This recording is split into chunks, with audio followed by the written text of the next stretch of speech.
Hello students, this is the second lecture of the chapter number 1 live processes. Okay तो हम लोगों ने first lecture में हमने समझा कि लाइव प्रोसेस होता क्या है और इसके अंदर क्या क्या कैरेक्टर्स हैं और तमाम तरह की चीज़ों को समझा कि ये क्यों इम्पोर्टेंट है। ठीक है, अब उसके बाद लाइव प्रोसेस का जो एग्जांपल है नंबर 1 न्यूट्रिशन, इसको हम लोग डिटेल्स में समझेंगे। ठीक है, न्यूट्रिशन मतलब होता है कि आपने कोई भोजन लिया, food intake for the purpose of energy and your growth and that is absorb in your body and all the function completed, this is the nutrition.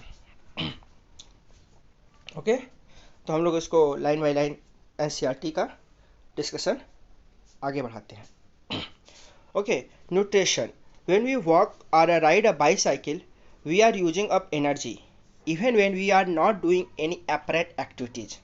जब हम लोग चल रहे हों या साइकिल चला रहे हो तो हम लोग एनर्जी खर्च कर रहे हैं, लेकिन जब हम लोग कुछ काम नहीं कर रहे हो तो भी हम लोग को एनर्जी खर्च होती है। ठीक है, energy is needed to maintain a state of order in our body.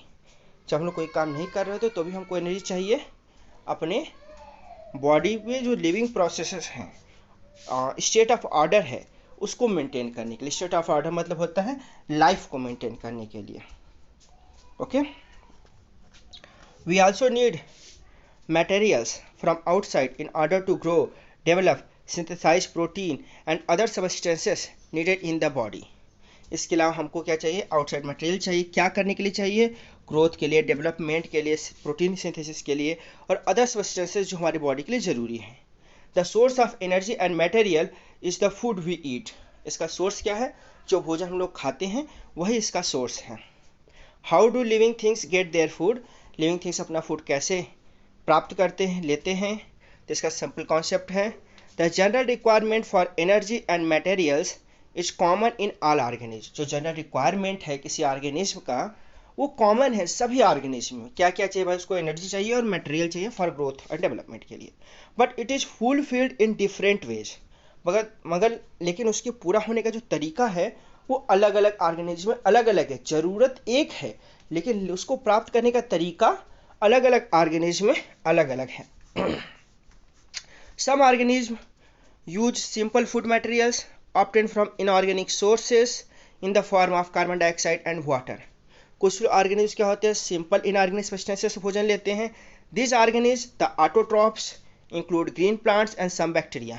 ये जो ऑर्गेनिज्म है जो simple inorganic substances carbon dioxide and water से अपना भोजन बनाते हैं, इन ऑर्गेनिज्म को क्या बोलते हैं? ऑटोट्रॉप्स बोलते हैं। और इसके अंतर्गत ग्रीन प्लांट्स और कुछ बैक्टीरिया आती हैं। Other organism utilises complex substances. और ऑर्गेनिज्म क्या करते हैं? कॉम्प्लेक्स सब्सटेंस को यूटिलाइज करते हैं जो कि ये ऑटोट्रॉप्स बनाते हैं। This complex substances have to be broken down into simpler ones. ये जो कॉम्प्लेक्स सब्सटेंस है इनको छोटे छोटे पार्ट में ब्रेक डाउन करना जरूरी है before they can be used for the upkeep and growth of the body. उसको बॉडी के ग्रोथ के लिए यूज करने के लिए इसको पहले सिंपलर वन में ब्रेकिंग डाउन होना जरूरी है। To achieve this organism use bio catalyst called enzyme. अब इस डाइजेशन प्रोसेस, जिसको डाइजेशन प्रोसेस मतलब क्या होता है? Breaking down of complex molecules into simpler one, this is the digestion process. तो डाइजेशन प्रोसेस को अचीव करने के लिए क्या चाहिए? बायो कैटालिस्ट, जिसको कहते हैं एंजाइम। और कैटालिस्ट से आप लोग भली भांति परिचित है। कैटालिस्ट का पर्पज क्या होता है? To increase the rate of process, rate of reactions without participating in that reaction, without involving in that reaction. Thus, the heterotroph survival depends directly or indirectly on autotrophs. Heterotropic organisms include animals and fungi. जो heterotrophs होते हैं वो या तो directly या तो indirectly overall depend किस पे करेंगे? ऑटोट्रॉप्स पे ही डिपेंड करेंगे। और हेटरोट्रॉप्स के एग्जांपल क्या है? जो एनिमल्स हैं, फंजाई हैं, ये सब क्या हेटरोट्रॉप्स हैं। अब न्यूट्रिशन बेटा मेनली 2 टाइप में डिवाइडेड है। फर्स्ट वन है ऑटोट्रॉपिक न्यूट्रिशन, सेकेंड वन है हेटरोट्रॉपिक न्यूट्रिशन।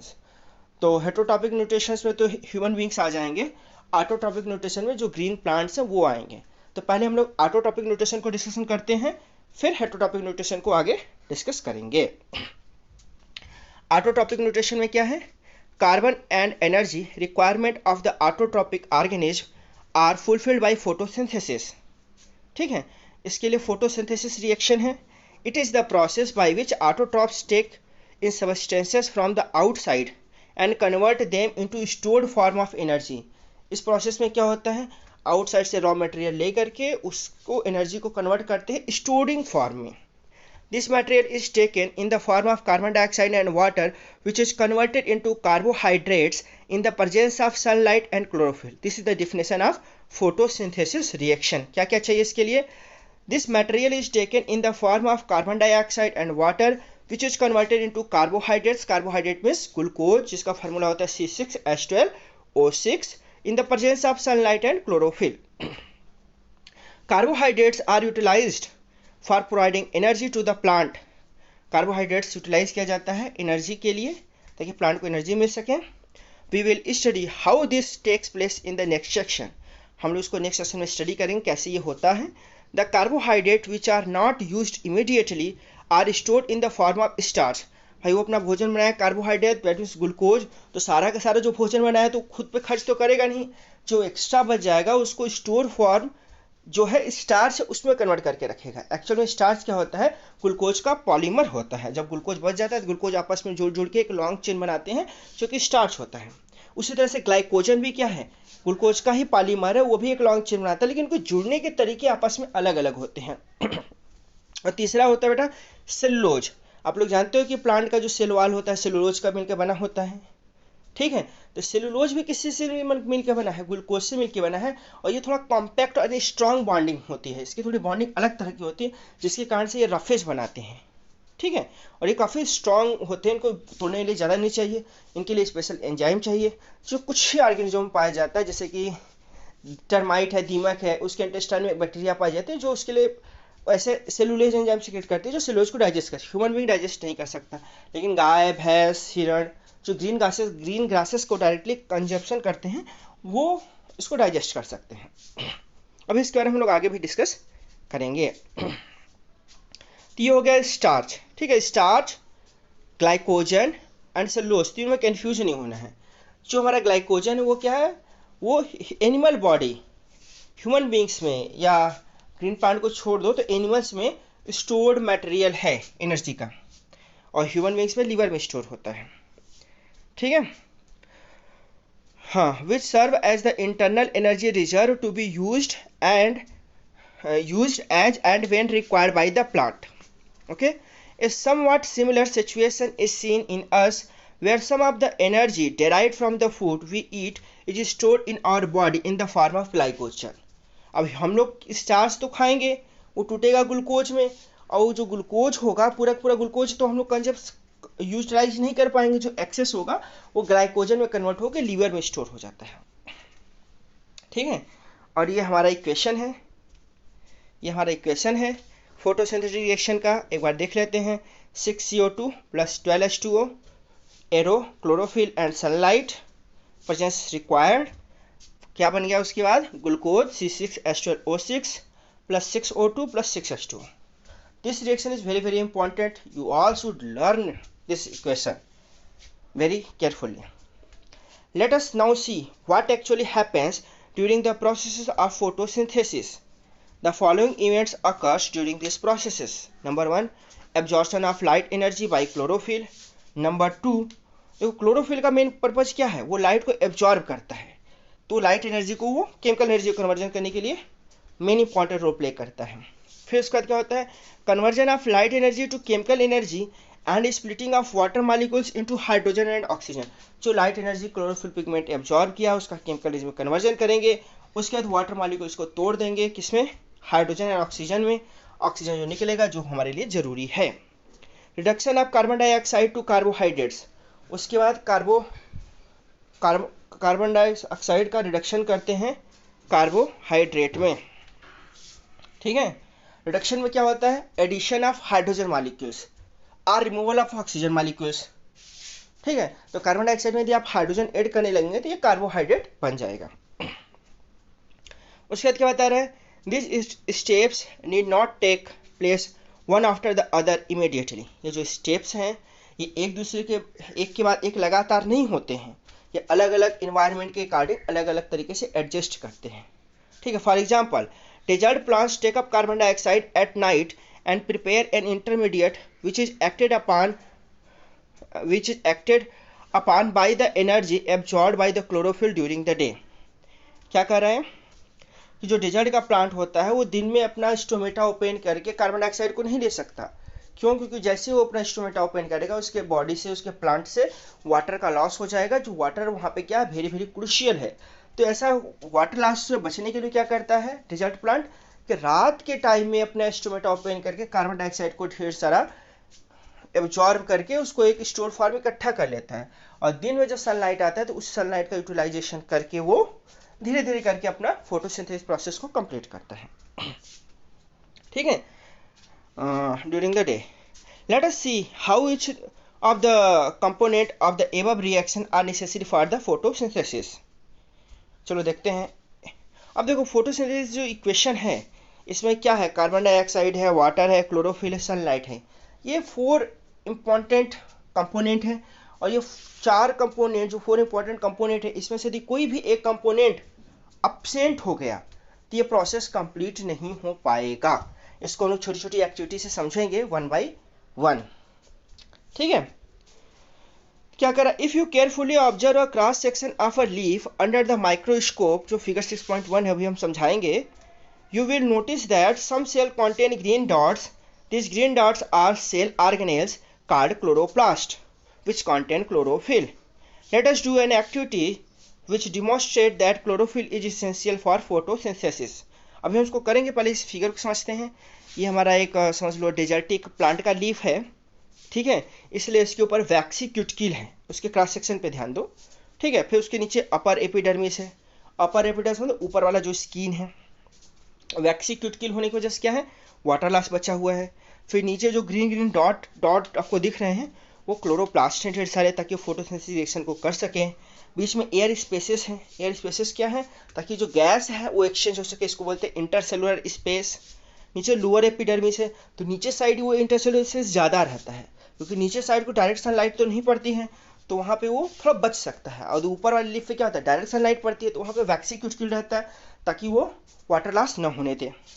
ठीक है, इसलिए कहा जाता है कि जो स्टोमेटा होते हैं आपको देखने के लिए वो पत्ती के नीचे वाले साइड में आपको अच्छे से ऑब्जर्व होंगे।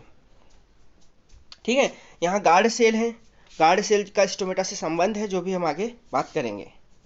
एक्टिविटी 6.1 को हम लोग समझने का काम करते हैं।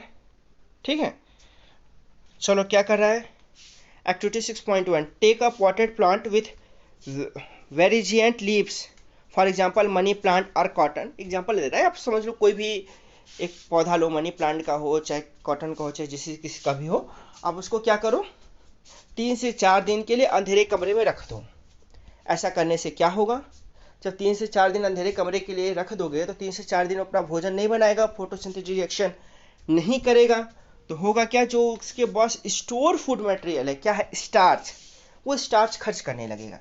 भाई बचने के लिए, जिंदा रहने के लिए कुछ तो करेगा, और वो यही करेगा कि स्टार्च जो है स्टार्च को खर्च करेगा। ठीक है, और स्टार्च जब 3 से 4 दिन में खर्च हो जाएगा तब आप उसको क्या करोगे, सनलाइट में अगेन रख दोगे, तो आप वहाँ पे देखोगे कि कुछ पत्तियाँ जो हैं ग्रीन कलर के साथ साथ येलो कलर की होंगी, कुछ हाफ येलो हाफ ग्रीन, इस तरह का रैंडमली आप फिगर में देख सकते हैं। 6.2 का ए, एक पत्ती है आधा पीला आधा हरा है। ठीक है, जहाँ येलो है आप वहाँ जान जा रहे हो कि वहाँ पे क्लोरोफिल पिगमेंट तो नहीं है, और जहाँ ग्रीन है वहाँ पहचान जा रहे हो कि वहाँ पे क्लोरोफिल पिगमेंट है, दैट मीन्स क्लोरोप्लास्ट है। अब 6 घंटे के सनलाइट में फोटोसिंथेसिस रिएक्शन होगा, उसके बाद जो पोर्शन ग्रीन होगा आप लोग जानते हो वहाँ फोटोसिंथेसिस रिएक्शन होगा, पत्ती का टेस्ट करके देखोगे। ठीक है, यदि जहाँ स्टार्च बना होगा तो मतलब फोटोसिंथेसिस रिएक्शन हुआ है, जहाँ स्टार्च नहीं बना है मतलब फोटोसिंथेसिस रिएक्शन नहीं हुआ है। ऐसा क्यों कर है, क्योंकि फोटोसिंथेसिस रिएक्शन से क्या बनता है, ग्लूकोज बनता है। ग्लूकोज आगे जाके किस में कन्वर्ट होता है, स्टार्च में होता है। और स्टार्च का टेस्ट हम कैसे करते हैं, विथ हेल्प ऑफ आयोडीन। यदि स्टार्च सोल्यूशन में हम डाइल्यूट आयोडीन सोल्यूशन का 1 या 2 ड्रॉप ऐड करेंगे तो क्या बन जाएगा, ब्लू कलर का कॉम्प्लेक्स बन जाएगा। ठीक है, यदि स्टार्च होगा तो ब्लू कलर का कॉम्प्लेक्स बनेगा। अब हम लोग क्या करेंगे, उस पत्ती को तोड़ लेंगे 6 घंटे बाद, फिर वाटर में थोड़ी देर के लिए बॉयल करेंगे, फिर एल्कोहल में रख के उसको वाटर बाथ में रख के बॉयल करेंगे फिर से। तो ऐसा करने से क्या होगा, जो भी लीफ का कलर है, ग्रीन कलर है, वो धुल जाएगा एल्कोहल से। अब पत्ती हमको पूरी की पूरी येलो दिखने लगेगी या कलरलेस लगभग एक जैसा हो जाएगा, ठीक है। उसके बाद आप लीफ को क्या करेंगे, आयोडीन सोल्यूशन में कुछ देर के लिए रख देंगे, फिर निकालेंगे उसको, पानी से धुलेंगे तो आपको दिखेगा कि जहाँ जहाँ लीफ ग्रीन कलर की है वहाँ वो ब्लू कलर की हो गई है। जहाँ जहाँ लीफ ग्रीन कलर की है वहाँ पे वो ब्लू कलर का हो गया है।